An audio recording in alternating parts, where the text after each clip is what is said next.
In May of 2023, the town of Bakhmut fell to the Russians. After months of fighting and over 100,000 Russians killed, the Russians were able to take the politically important city. Months later, and after months of similarly costly fighting, the town of Avdiivka fell. However, just these two towns, which are just two battles in this larger, nearly 3-year-long war, have accounted for over 150,000 casualties that Russia has suffered in this war so far. A war that at least Ukraine asserts Russia has suffered over 500,000 casualties total. Just the 150,000 casualties suffered from just the battles of Bakhmut and Avdiivka alone account for nearly 3 times those lost during the 10-year occupation of Afghanistan in the 80s. However, instead of those casualties being spread out over the course of 3 years, they were compacted down over the course of months in just 2 battles of this war. A war that Ukraine claims has cost Russia over 500,000 killed and wounded, and a war that has no end in sight. But why? What is this all for exactly? Is Russia actually achieving anything, or have they already lost this war?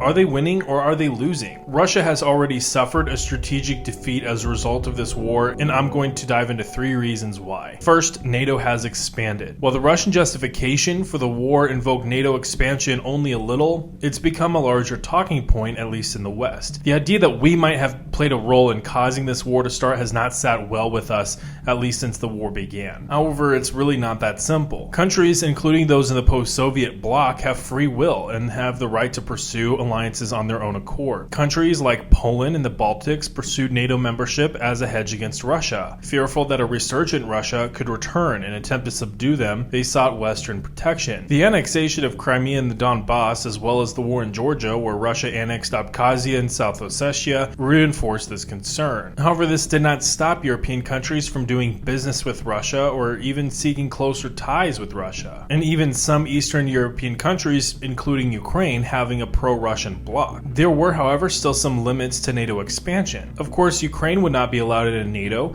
as it had an active conflict with another country on its own borders, and this prohibited NATO from accepting it as a new member. Finland and Sweden, however, who had both cooperated with NATO in the past, were still not alliance members. In fact, the only border that Russia had with NATO before the war was a sliver of border in the north with Norway and with Poland, Estonia, Latvia, and Lithuania along its western border and Kaliningrad. That is to say, their geographic exposure to NATO was notable, however, not what it is today. Following Russia's full-scale invasion of Ukraine and Ukraine's ability to slow the advance and even stop the advance of Russia, NATO has expanded considerably, and that of course has brought Sweden and Finland into NATO as well. Now, instead of a border with NATO spanning 754 miles, much of which was around Kaliningrad, it now spans over 1,584 miles across Russia's entire northwestern border. St. Petersburg, Russia's second largest city, is within 100 miles of the Finnish border. So if we are to believe that the war in Ukraine was started because of NATO expansion, and NATO has expanded significantly since the war began, and has greatly exposed Russia's proximity to NATO and their border with NATO, then this can be considered a massive strategic loss. And this of course becomes fairly significant whenever you account for the growth in the border that Russia now shares with NATO countries. The second reason Russia has already suffered strategic defeat around Ukraine is because of the military losses that Russia has sustained so far in this war. Prior to the invasion, Russia was considered a near peer with the United States. The quality of training and equipment gave it the image of a professional army. This illusion quickly fell away in the opening months of the war. However, I need to clarify something about this. The Russian army is still more experienced in large-scale combat operations than the United States, and that counts for something. This has, however, come at the cost of much of its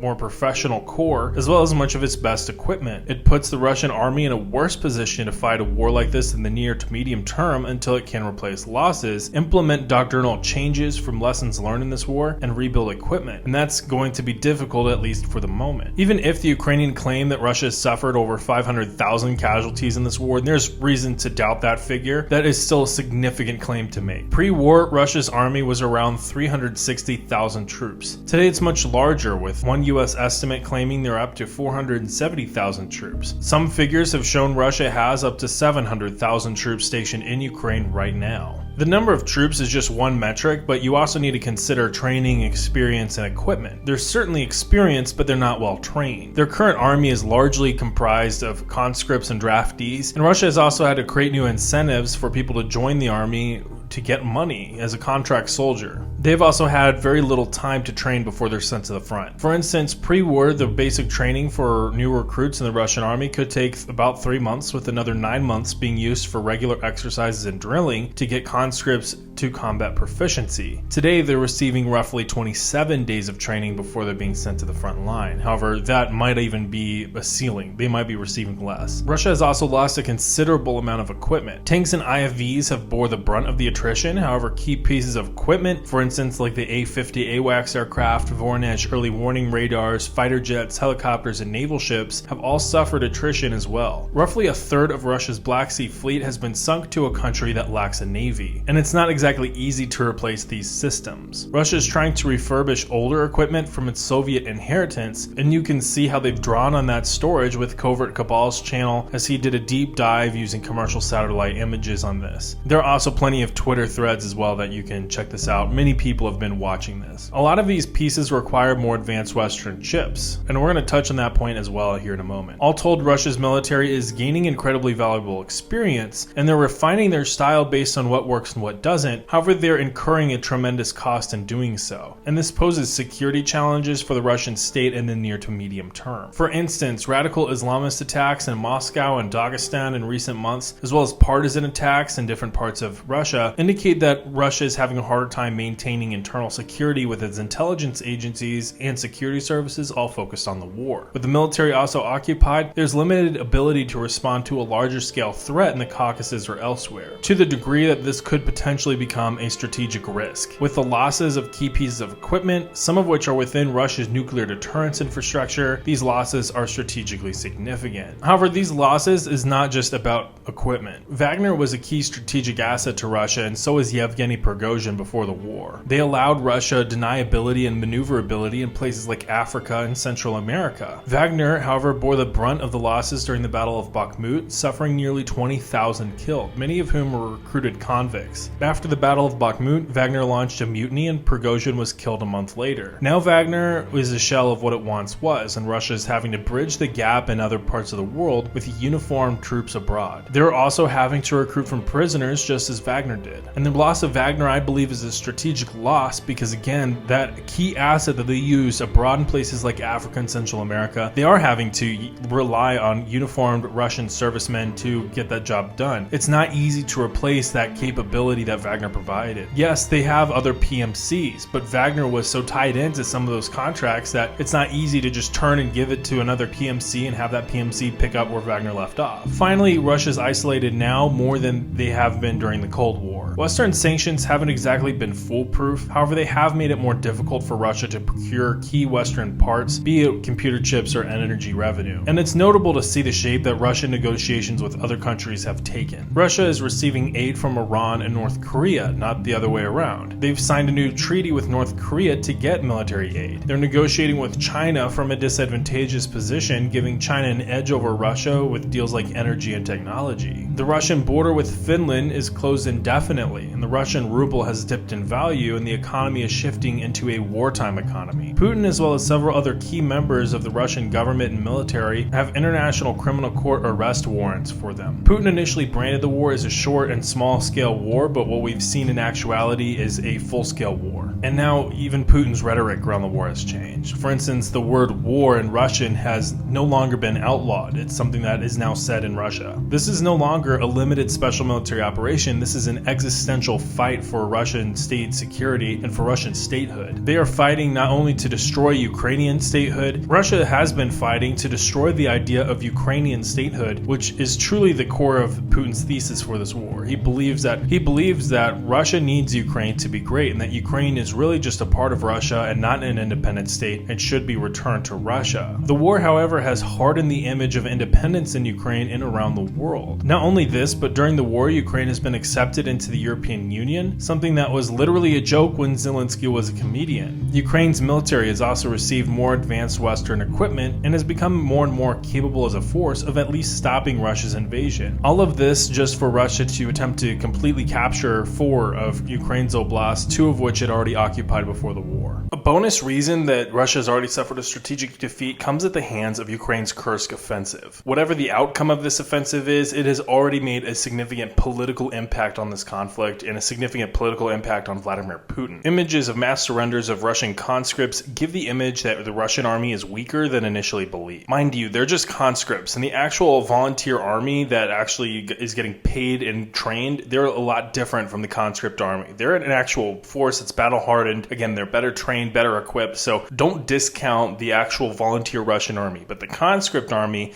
definitely has a lot to be desired right now. If the conscript army behind them, guarding actual Russian territory, is willing to surrender and unable to actually stop the Ukrainian advance, then it definitely shows Ukraine and anybody else looking for a fight in Russia that Russia's internal security is much more mushy than first believed. The offensive in Kursk has also greatly threatened Russia's rail logistics, and if you've watched my channel, if you've watched any of my past videos, or for example this video, then you certainly know that that is a big deal. Russia is heavily reliant on rail logistics, and Kursk is one key area for those logistics, especially for Russia's invasion of Ukraine. Intel Schizo on X has some excellent threads expanding more on this in detail, but one key detail that he's mentioned is that Russian rail runs through the town of Sudzha, which Ukraine now controls, and the rapid advance of Ukrainian troops has forced Russia's rail network to either close or wind down certain important routes all across western Russia. And this even puts Russian troops in Belgorod and its Kharkiv offensive in a difficult position. They're still able to receive sustainment. However, one additional closure could put that in peril, and it also threatens the evacuation of Russian citizens, which that can even threaten Russian logistics. Russian civilians in this area are also a very dangerous element in this offensive for Vladimir Putin. The more civilians feel that Russia has abandoned them,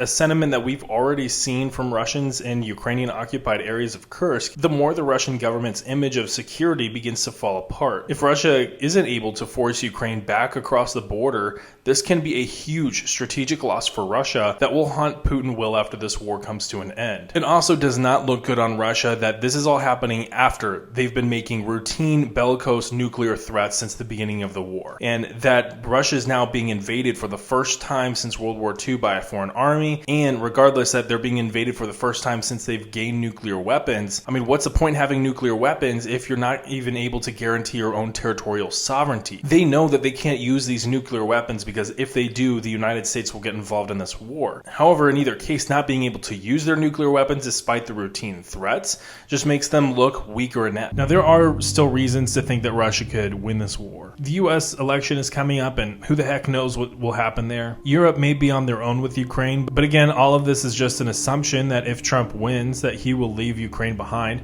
and personally, I don't think that that's a guarantee. Ukraine has also suffered significant losses in this war. War weariness may play a role in pursuing a negotiated settlement to the war. Russia also doesn't need to just win on the battlefield, they need to win in Kiev. Whether that's through a hostile takeover or a clandestine acquisition. They can have a negotiated settlement for now, and then just pivot back to clandestine operations in Kiev to try to upend the government that way. We've seen Russia install pro-Russian politicians in Kiev before, and while it hasn't exactly worked out very well for them, there's no reason to believe that they won't try to do it again. Now, there are a lot of variables at play here. However, from where I sit right now in the midpoint of 2024, looking at the whole picture, looking at, the broad strategic view of this conflict and where Russia sits today versus where they sat prior to the conflict, I think it is very difficult not to see that Russia has suffered some key strategic setbacks as a result of this war, and that it will be very hard for them to rectify those issues in the short to medium term. That said, I am very much open to debate on this issue, so let me know down in the comments whether you agree or disagree, and if you disagree, why. Like this video so we can enrich the conversation. Let's get this video to people outside just this audience. Let's grow the audience, and let's have them come in and share their thoughts on this. And also subscribe to this channel if you want more analysis and debate on this conflict as well as others. With all that, I'll see you all next time. Later.